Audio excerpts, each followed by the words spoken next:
Welcome back to Murder with the Missus. I'm Darren. And I'm Amy. And today we're going to tell you about Oscar Pistorius. Don't forget to smash that like button. Check out the description for the links of all of our podcast platforms, CashApp, and Buy Me a Coffee. Like, share, subscribe, and don't forget to tell your friends.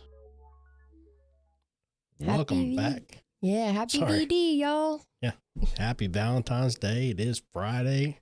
Mm-hmm. Guys, you know, this only comes once a year.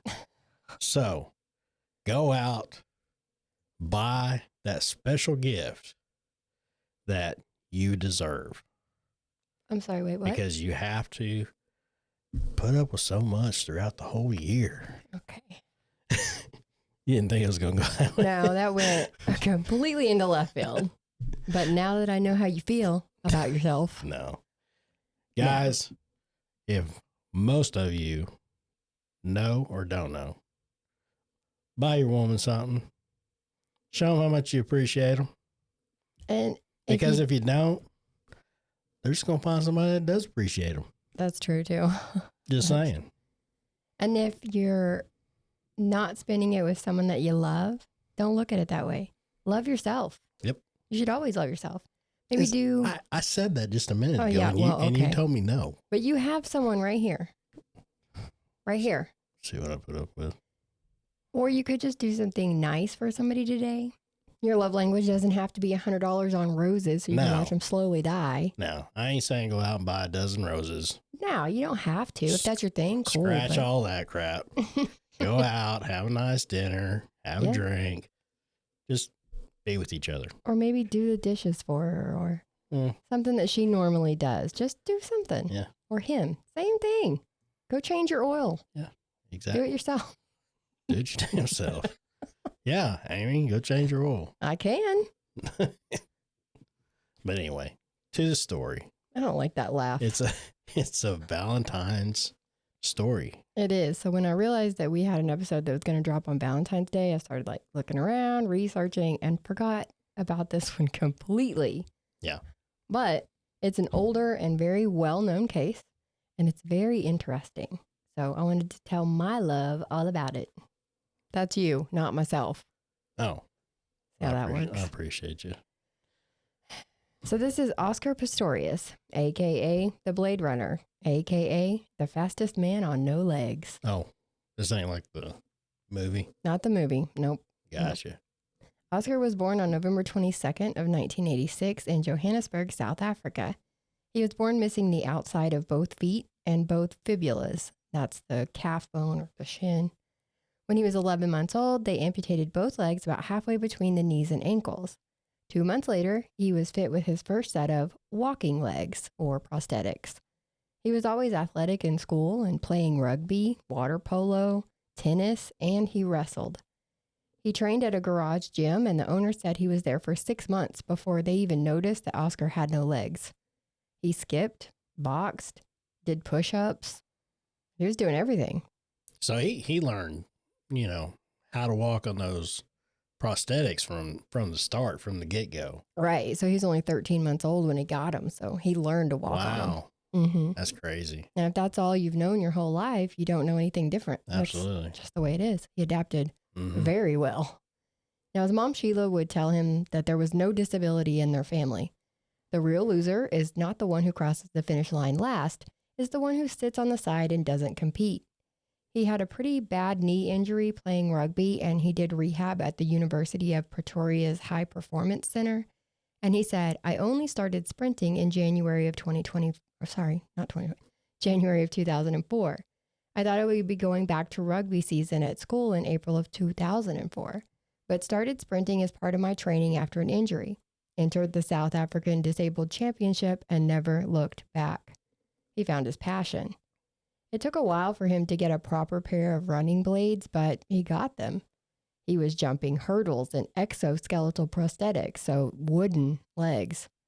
So they came up with these blades, and he started competing in single and double amputee sprinting competitions. He broke world records, like running the 200 meter in 21.97 seconds at the 2004 Summer Paralympics.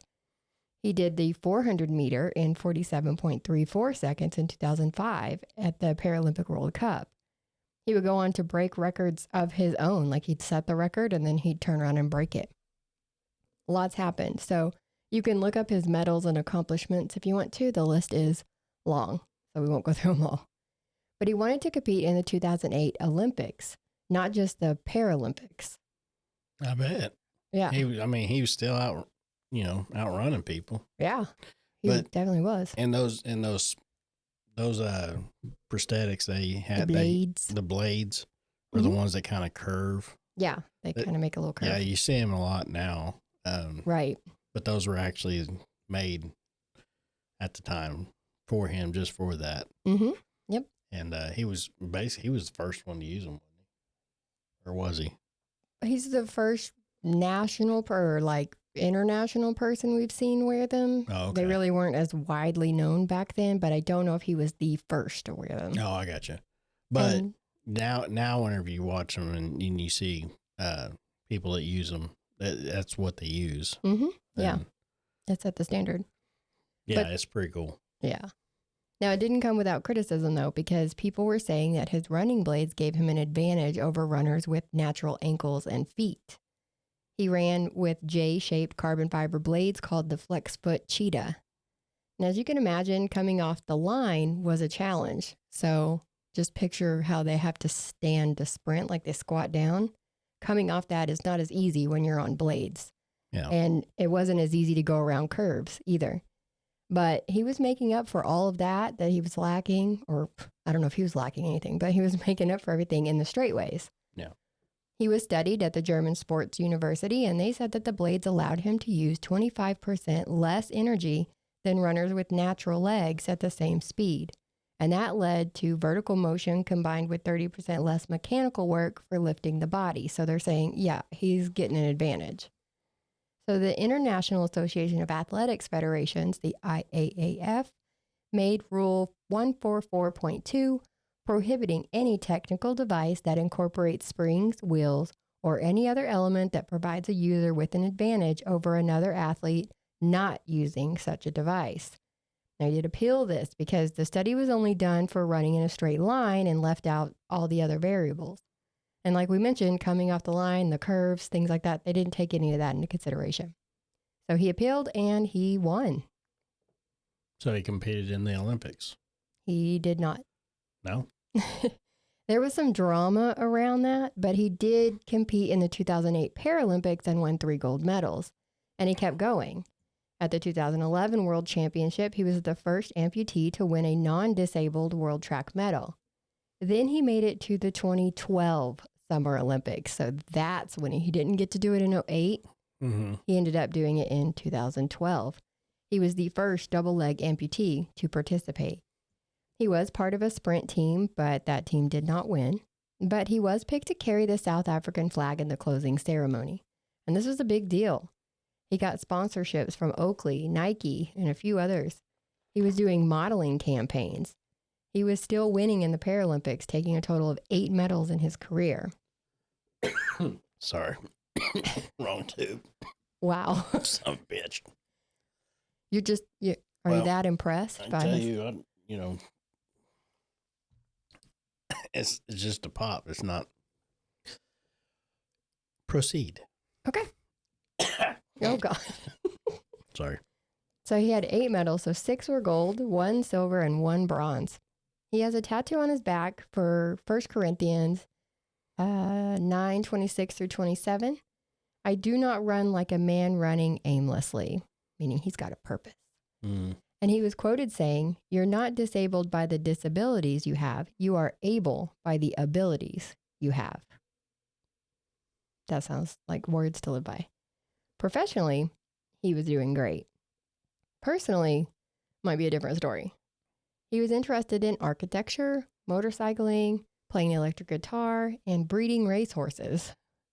He was becoming more and more famous as he went on.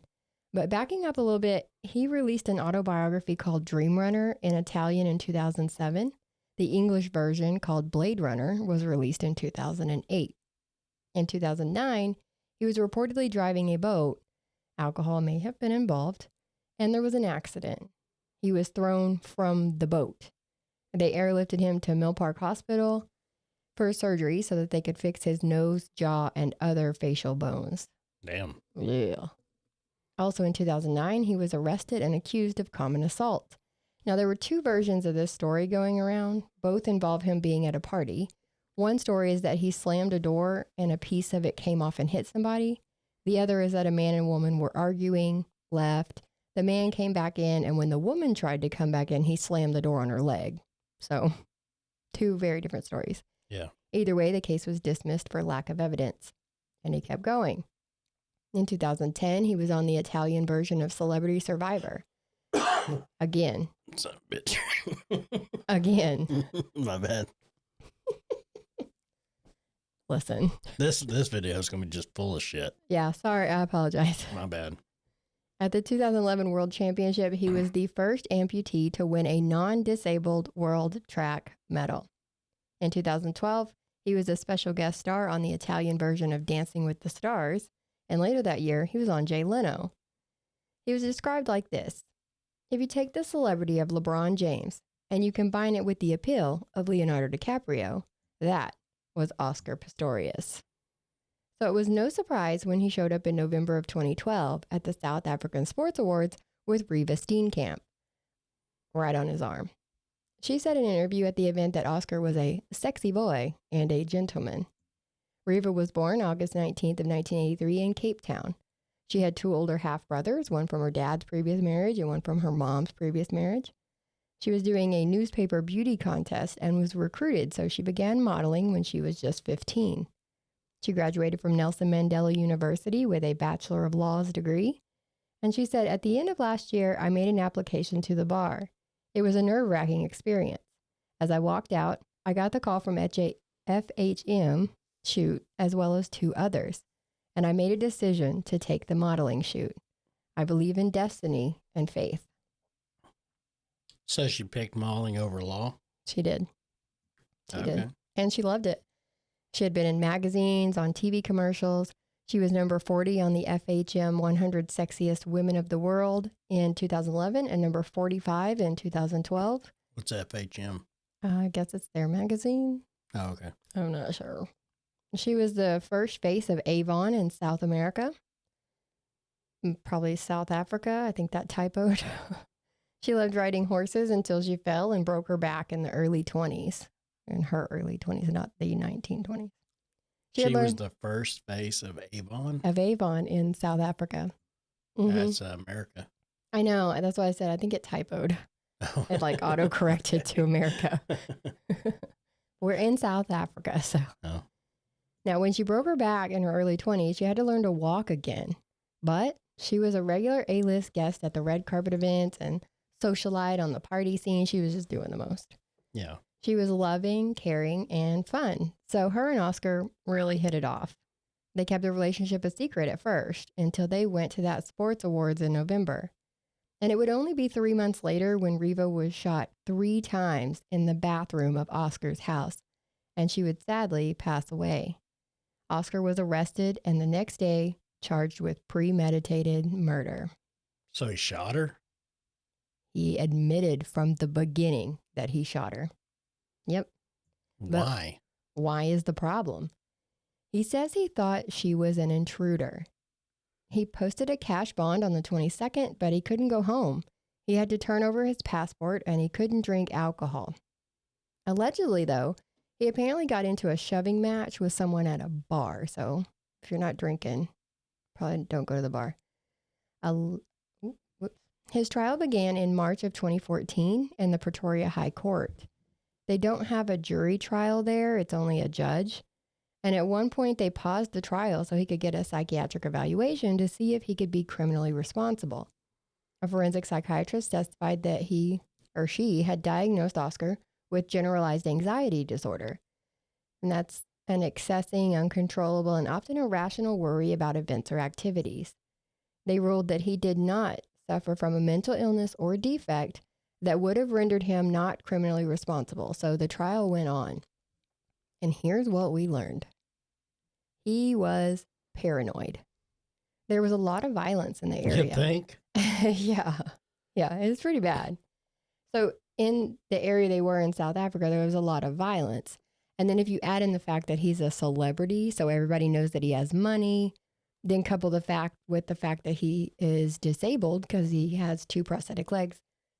Here I go.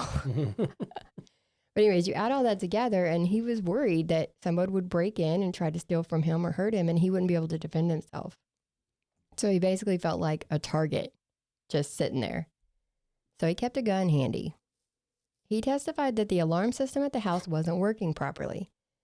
Now, I had trouble listening to some of the audio, but he said that the window chimes were battery operated, not hardwired in, but then said that the house had been painted in 2010 so that they had to remove those chimes from the windows. So either way, either dead batteries or no window coverage at all, they weren't working. And on the night of the 13th, as he watched TV and Reeva did yoga, they were just chilling at the house. He said they went to bed about sometime after 10 or 11. He woke up around 3 a.m. because he was hot. I feel that. I mean, I have to have a fan on just to sleep. You do. Fan on, feet out. All the time. And it's funny you say that because he actually got up to get the floor fan. Oh, did he? Yes. Yeah. All right. Well, we're going to take a quick break and hear a word from our sponsor. Ooh. Do you or someone you know live in an apartment community? Are you balling on a budget? Then this ad is for you. Some apartments don't have a washer and dryer included in the lease. If you want that life, then contact My Laundry Solutions. They serve Tulsa, Oklahoma, Springfield, Joplin, and Kansas City, Missouri, Sherman, Dallas, Houston, and Lubbock, Texas. Their newest location is in Fort Worth, with more locations opening in Texas in 2025 and 2026. No credit check, free service, professional installation, and your account is available online, all for about $1 a day. Go to your leasing office, go to mylaundrysolutions.com, or call 800-535-4411. Stop wasting that hard-earned money at the laundromat and give My Laundry Solutions a call today. My Laundry Solutions. Give them a call today. Don't miss out on a great deal. You really don't want to. So we're at 3 a.m. He gets up to get the floor fan. He said that Reeva had either already woken up or hadn't been to sleep yet because she asked him what was wrong when he got up. He said he was hot and he got the fan, shut the glass door to the balcony, and shut the curtains. So my question here was, if you're so paranoid that you're a target, why are you sleeping with the doors open? I didn't understand that. I get that you're in a bedroom on the 2nd floor, but still, people climb. Anyways, he heard a noise from the bathroom, like a window sliding open, then hitting the top when it gets fully open. And he immediately thought it was a burglar. There was no door between the bedroom and bathroom. So it's like a little hallway that you go down, turn right. You would have the bathtub behind you in the corner, the door to the toilet closet in front of you on the left, and then the door to the right, which is the glass shower door right in front of you on the wall. Now, I call it a toilet closet because it's one of those tiny areas that only has a toilet in it, and it's literally that big. We'll post one of these days. We'll post a layout picture. But he sees this as no barrier between him and the intruder. So he went back into the bedroom and got his gun, a Taurus PT 917 9mm semi-automatic, from under his side of the bed.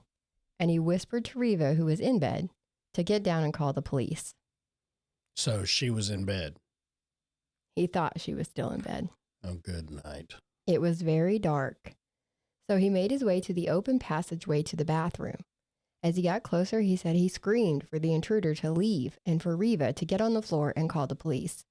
Then he stopped screaming because he didn't want the intruder to know his location.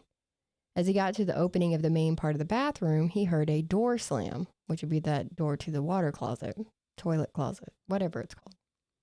The only door that could have closed would be that one. He peeked around, seeing that the window was open and that door to that toilet was closed, so he yelled again.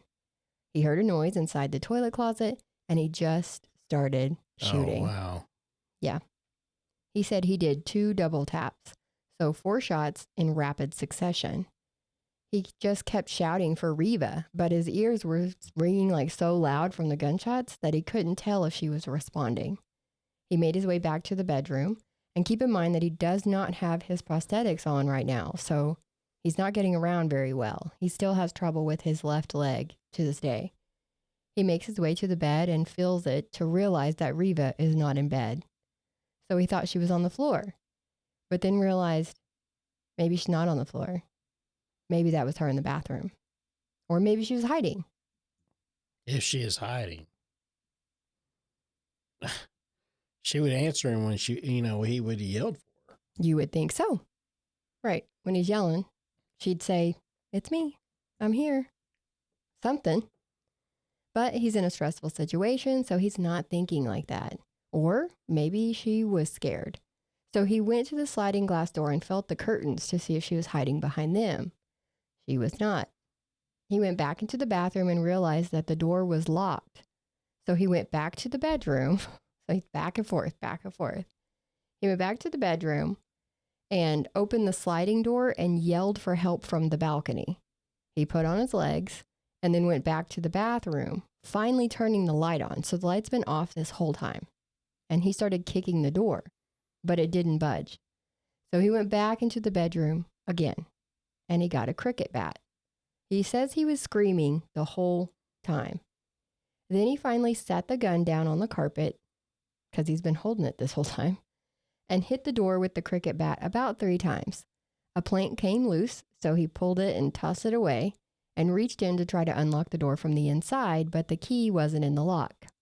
He saw the key on the floor, so he got it and finally unlocked the door and then cried over Reeva. He doesn't know how long he sat in the bathroom with her. She wasn't breathing. He was so emotional at this point on the stand that they had to actually stop his testimony. But he did reenact this all for the cops, and they videoed it. And you can actually watch that online where he's going through the apartment showing. His sister actually stood in for Reeva in that reenactment. But he showed that he awkwardly pulled her from the toilet closet, then picked her up and carried her downstairs. It was 18 stairs to be exact. Then he laid her on the floor where she would sadly die. Now, at some point in all of this, he had called the building manager, Dr. Johann Stipp. Stipp. Although I did see reports that Johann had woke up hearing the gunshots and went to find out what was going on. Not that he had called him, but either way, he was the first on the scene. He said that she had no peripheral pulse, showed no signs of breathing movements, and her pupils were fixed and dilated. He did a jaw lift maneuver to try to open her airway, but it was too late. Yeah. I don't believe that story. You and everybody else. I don't believe that. Neighbors did testify that they heard screaming coming from the house before the gunshots, but it was the petrified scream of a woman. So, was that Oscar yelling at the intruder and Reeva? Was the question. My guess is that he was yelling and towards the bathroom, and she was yelling back like, "It's me." Maybe. You said he was drunk, right? No. But he was before he went to bed. No. He was watching TV and she was doing yoga. They were having a normal at-home I thought night. you said he had drinks before he came home. Nope. I said he had drinks when he wasn't supposed to after he got out of jail because he got in trouble for getting And then they was watching TV while she was doing yoga. This was totally different days. Oh, my bad. No, on this day, there was no reported drinking. Just normal night at home, chilling, went to bed at a decent time. Was he on any kind of meds? Nope. Now, his ex-girlfriend, who he dated for 2 years, one he actually left for Reeva, she was under the impression that they were still together when she saw Reeva and Oscar on TV at that sports awards thing in November and was like, oh, I guess we're over. She testified that he screamed at her a lot in their relationship, and he definitely sounded like a man. So there would be no way for them neighbors to mistake his scream for a petrified scream of a woman. An acoustic engineer said that people's ability to differentiate between a male and a woman screaming isn't always reliable. But gunshots might be different. He said 4 shots in rapid succession. Remember? Dr. Johan backed that up. He said, that's what I heard. 1, 2, 3, 4. But all the other neighbors said that there was a pause after the first shot. So there would be 1 pause and then 1, 2, 3 in succession. Now, why is that important? A couple of reasons. That would be extremely painful to get shot. And I would imagine if he shot once and then paused, she would have had a chance to scream or make some kind of noise that she had been hit. Yeah. I mean, unless she's in complete shock. But the most important, if you fire 4 in rapid succession, there would be no time for your victim to move, right? But ballistic experts testified that she was hit with 3 bullets. The first went through her hip, breaking it. So, yeah, I imagine she probably yelled out. She fell back onto a magazine stand, so almost in a seated position. The second bullet missed her, hit the back wall, fragmented, and some of that hit her in the back, causing bruising. The last 2 shots couldn't be determined as to which one went first, but they believed that she had crossed her arms in front of her head to try to shield herself from the bullets coming in, with bullet 3 going through her right arm, and then 4 through her left hand and into her head. So, obviously, she moved after that first shot. Yeah. So, they can use lasers, to see where the bullet went. Yeah, and they do that. They set them little laser beams up and they see exactly it went through the door here, it would have hit here. You know what I mean? So they can see that she was hit once, fell back, and then was hit 2 more times. So she obviously, there had to have been that pause in between that first shot. So that's probably what it was. She got hit, she screamed. Fell back, and then was hit again. So what, they're thinking that she screamed and he panicked? I don't know, but they're saying he would have known. They're saying he should have known that that was her in that bathroom after that first shot. But still, after the pause, he kept going. No. Yeah. So he's thinking that, or they're thinking that he might have done it and was like, oh shit, I screwed up. Better finish it out. Yeah. Who knows? And they also made him stand in front of the door with his legs and then take them off and stand in front of it again to see the height difference, just to see if he had his legs on or not when he shot. And they believe that he did not. And lots of people testified too. The guy he bought the gun from, he said that Oscar had just placed an order for 6 more guns. Wow. He talked about a previous incident where Oscar told him he thought there was an intruder and he went into combat mode with his gun. Turned out that intruder was his washing machine making noises. Yeah. Sometimes our dryer gets wild. It does, but it sounds like an airplane taking off. It don't sound like, I guess you could, whatever. Now, we Sam, just need to get with My Laundry Solutions and get that taken care of. Yeah, we need to give him a call. Sorry. Call him up. Plug there. His ex Sam that had talked about him screaming at her all the time. She talked about him getting mad one time about being pulled over by a cop for speeding, and he shot out of the sunroof of the car at a stoplight. So he's sounding a little reckless. Yeah. You think? There was an incident in January at a restaurant when he was with Reeva when he accidentally fired his gun under the table. And there was about 200 people in the restaurant. What an idiot. He's not sounding very smart. It's like, it reminds me of the video where the gun instructor, he's sitting there trying to teach him gun safety. Mm-hmm. And he like pulls the gun up out of his holster and it like, pow. Oh, yeah. And they're like, did you mean to do it? And he's like, yeah. And he puts his gun down, takes his headphones off, and he's like, he automatically knew I'm a moron. Yeah. Because you could see the embarrassment in his face that what he did. As well, you should be embarrassed. Now, people who have known Oscar for a long time said that after he got famous, he got more arrogant and more paranoid. They brought out some WhatsApp messages showing her talking about Reeva, saying that he was nasty. She was scared of him sometimes. He accused her of flirting with her friend's husband, and he made a scene because of it. And then she was very unhappy in the relationship, and she was sad. She apparently had coffee with an ex 4 days before she died, and they had exchanged some platonic texts. They made it very clear that these were strictly platonic. But there's a lot more drama to be had. So let's get into it. In September of 2014, Oscar was found not guilty of murder, but he was found guilty of culpable homicide. So that's like manslaughter here in the States. He was sentenced to 5 years in prison. He was also given a 3-year suspended sentence for reckless endangerment for shooting in the restaurant. He was found not guilty of shooting out of the sunroof at the car. And you have to serve a 1/6 of your sentence. Sorry. You're good. You got all these. He shot in the restaurant, shot out the sunroof. Shot out the sunroof at the light. Good night. Yeah, he's just wild. And you have to serve a 1/6 of your sentence there. So he was set for release in August of 2015 to do some community service. Yeah. But he couldn't do any official athletic competitions until the full 5-year sentence expired. Now, his release was blocked by the South African Justice Minister, saying it was premature. That's not long enough. But he was eventually released in October. A month later, prosecutors said that they would appeal the shockingly light and inappropriate sentence he got, and the judge told them, we'll go right on ahead.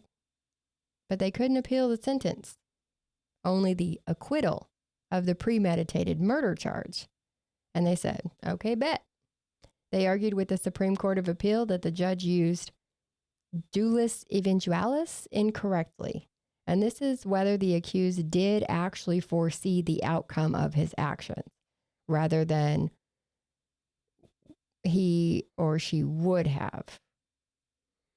So shooting into a tiny closet at someone will probably kill him. Right. So he should have known shooting into that closet would kill him. Yeah. So they're like, he did it anyway. Shooting fish in a barrel. 100%. And that's what the prosecutor basically said too. So by unanimous decision, because this is a panel of 5 people now, they overturned the culpable homicide conviction and found him guilty of murder. Took his legs right out from underneath him. Stop it. Sorry. Stop it. I'm so sorry. You're going to hell. That is so wrong. Yeah. Don't hate me. Too late. Just kidding. It's out there now. Oscar appealed, of course, that's what he does, and remained on house arrest while he did it.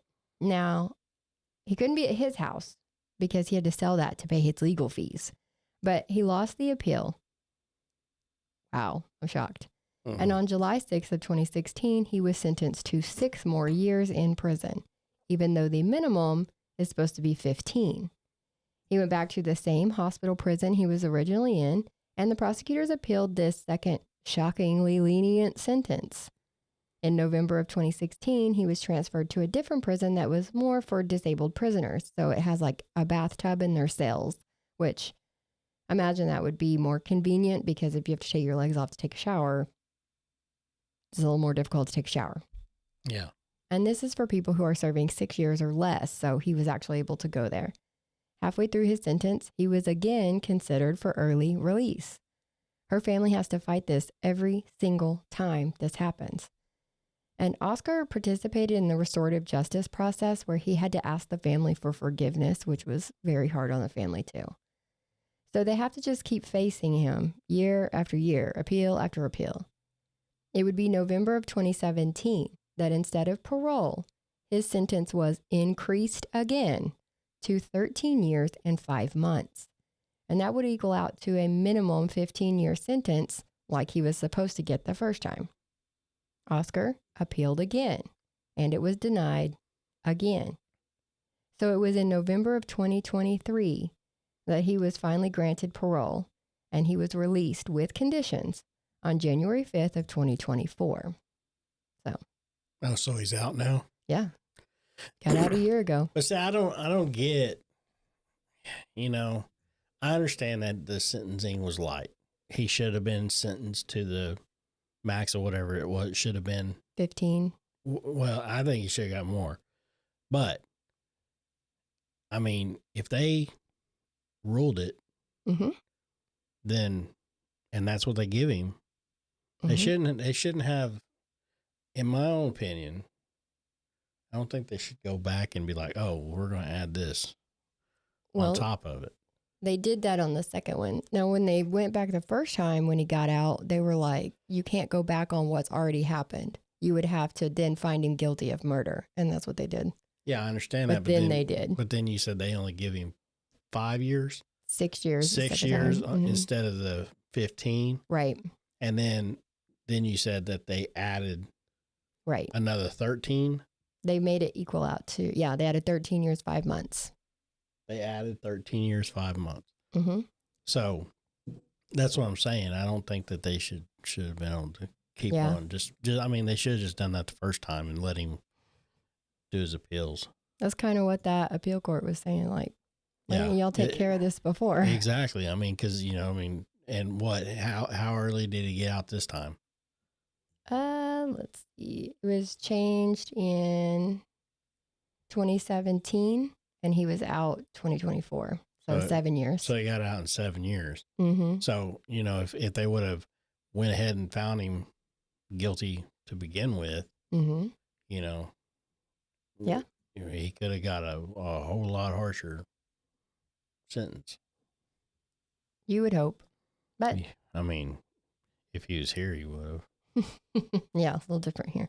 Yeah. Well, you never know here. Sometimes they're on it, sometimes they're not. I'm not saying like here, but you know what I mean, like in U.S. In the States. Yeah.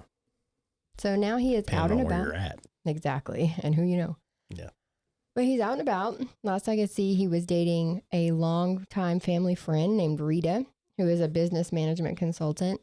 Now, remember, he sold his house, so he stays with in his uncle's $2 million cottage. They call it a cottage, but I don't know a cottage that costs $2 million.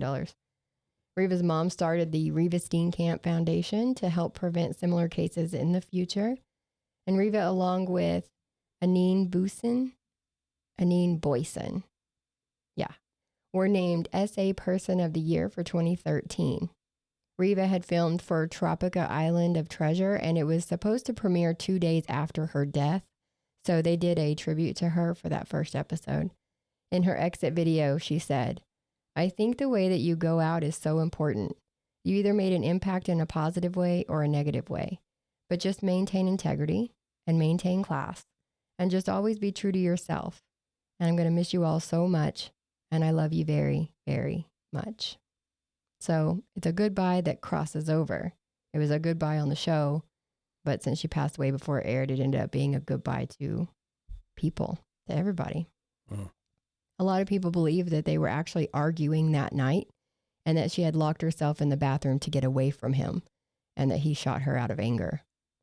And I was thinking of alternatives, and he did wake up because he was hot. She could have gotten up to go open the bathroom window.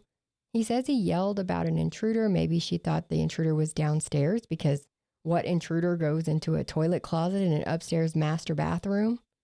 And she went into the toilet closet to hide from the intruder. I mean, it wouldn't be too hard to believe that. And they believe that she was facing the door when she was shot. So she wasn't like actually using the facility. She was standing there, maybe listening at the door to see if she could hear a scuffle, or I don't know. There's just so many ways that could have went. Yeah. And he thought that she was in bed, but why would he leave her in bed alone instead of getting her somewhere safe or staying with her with the gun? That way he was protecting her.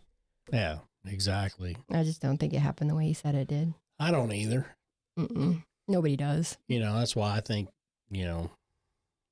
maybe he was drinking that night, and you never know. Or something. I mean, it could have been anything, but it's all speculation anyway. But all at this point. Yeah. But that's where the case is. He's out doing whatever. Yep. He's out. Mm-hmm. I don't think he served as much time as he should have. No. And it was Valentine's Day. Just so sad. Yep. So if you like the content that we do and want to support the channel, we do have a CashApp. You have to use the email address to look it up. It's dna.truecrime@gmail.com. And buy me a coffee at buymeacoffee.com/MWTM. Like, share, subscribe, and hit the notification bell to let you know when the new episodes drop. Sorry, that was a mouthful. But anyway, and always tell your friends as always. Yes. Okay? Till next time. Bye.